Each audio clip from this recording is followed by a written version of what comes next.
Hello दोस्तों, मेरा नाम है शिखा। तो पिछले वीडियो में हमने डिस्कस किया था एफडी से बचत कैसे करें। जो घर की महिलाएं हैं, जो घर की गृहिणियां हैं, बच्चियां हैं, जो पैसा कमाती हैं या जो घर पर भी रहती हैं, हाउसवाइफ हैं गृहिणियां, वो किस तरह से अपने पैसों को सेव कर सकती हैं। क्योंकि लेडीज़ को ज़्यादा जानकारी नहीं होती है, तो इसके लिए मैंने एक छोटा सा वीडियो बनाया था कि एफडी से किस तरह से हम पैसे को सेव कर सकते हैं। तो बहुत लोगों ने सराहा उसे, और कुछ के छोटे छोटे क्वेश्चंस भी थे।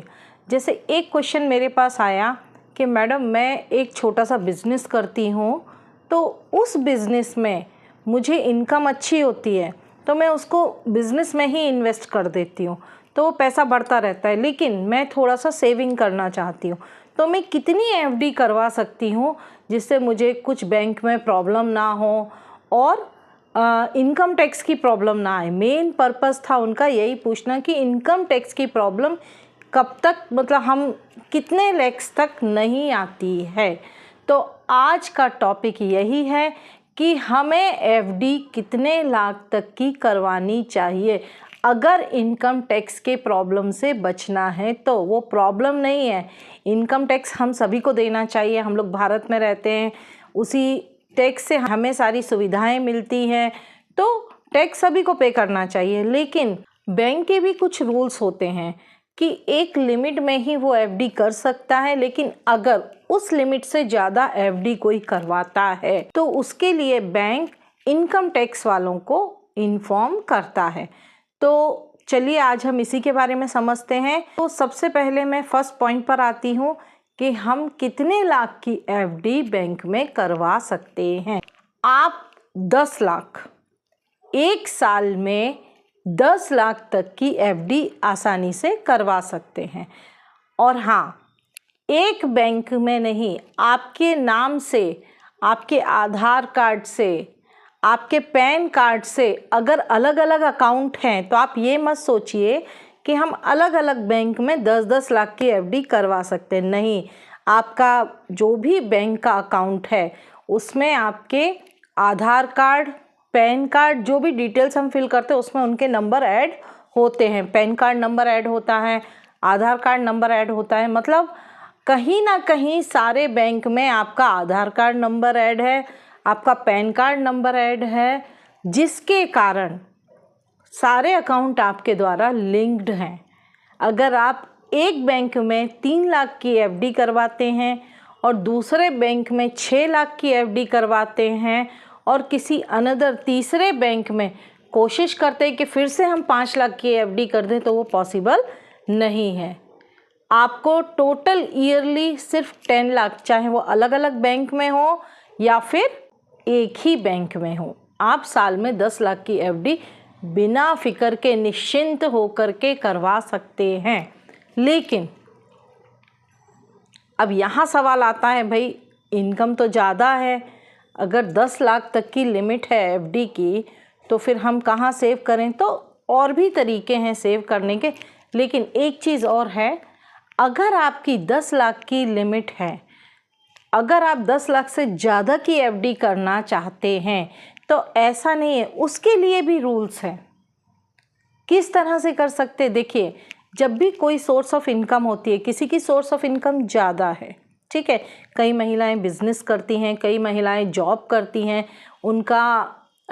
उनकी जो सैलरी होती है वो कई बार महिलाओं की सैलरी 2 लाख भी होती है, या बिजनेस से उनको इतना प्रॉफिट होता है। तो इतनी सैलरी पर यदि आप सेविंग करना चाहती हैं कि हम 10 से ज़्यादा सेविंग करें, 10 लाख से अगर ज़्यादा हम एफडी खुलवा लें तो कैसे होगा, तो उसमें भी कोई प्रॉब्लम नहीं है, आप आराम से खुलवा सकते हैं। लेकिन 10 लाख से ऊपर एफडी जाने पर आपको इनकम टैक्स का नोटिस आता है, ठीक है। तो इनकम टैक्स डिपार्टमेंट वाले आपकी जो बैंक अकाउंट है, आपकी डिटेल्स है, सारी चेक करते हैं कि आखिर आपके पास एक्स्ट्रा पैसा कहाँ से आया।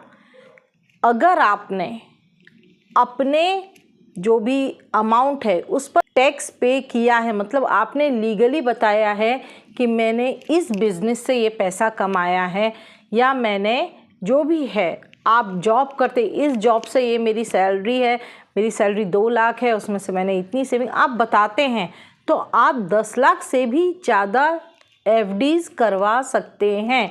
आपको इनकम टैक्स वाले आकर जेल में लेकर नहीं डालेंगे, तो घबराने की ज़रूरत नहीं है। अगर आपने ईमानदारी से पैसा कमाया है और आपके पास उसका पूरा डिटेल है, आपके पास प्रूफ है, आपका सैलरी अकाउंट है, आपके पास प्रूफ है कि हर महीने आपकी सैलरी इस अमाउंट की गिर रही है और आपने इसमें इतनी सेविंग की है, आपके पास सारे प्रूफ है, तो आपको कुछ भी डरने की ज़रूरत नहीं है।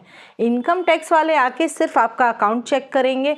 अगर उनको कोई डाउट होता है, छोटा सा भी अगर उनको डाउट होगा, तो वो आपके 8 साल के अकाउंट का पूरा चिट्ठा खोल के रख देंगे।